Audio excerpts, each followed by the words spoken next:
الحمدللہ الذی جعل رزقی فی یدیہ ولم یجعل رزقی فی ایدی الناس۔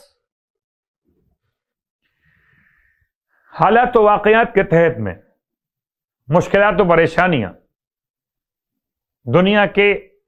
معاشی حالات کو دیکھتے ہوئے انسان کی مسلسل روزگار کی دعا،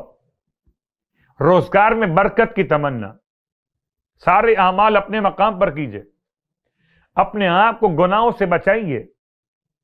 استغفار کی بہترین تسبیح پڑھیے تاکہ خدا استغفار کی برکت سے، اور درود مسلسل پڑھیے تاکہ خدا درود کی برکت سے ہمارے اور آپ کے مشکلات رزق میں آسانیاں پیدا فرمائے، مشکلات کو دور کر دے۔ اس اعتبار سے یہ عبادتوں میں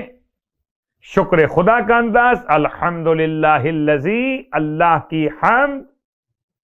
کہ اس نے جعل رزقی فی یدیہ،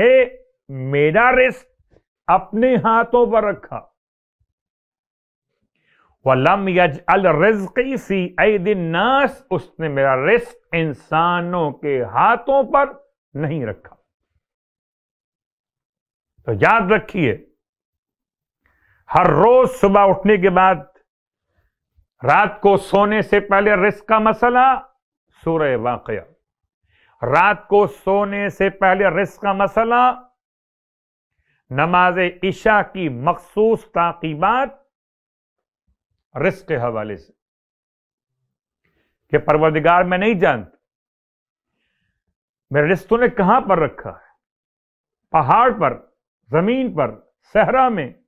خشکی میں، تری میں، نہیں جانتا، میں تلاش کرتا ہوں، اور بہت سی مرتبہ ایسے مقامات پہ تلاش کرتا ہوں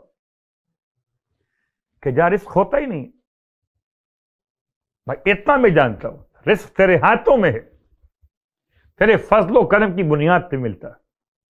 تو اسباب پیدا کرتا ہے۔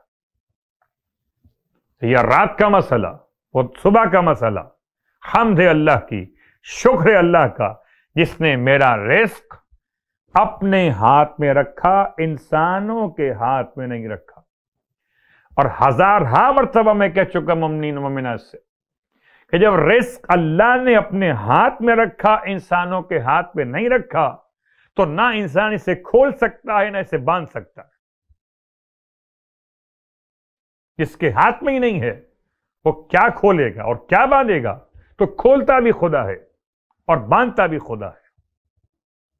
تو کھلوانا ہو تو اللہ سے رابطہ کیجیے، بندش ختم کروانی ہو تو خدا کے قریب ہو جائیے، اس کے نیک بندوں میں شامل ہو جائیے۔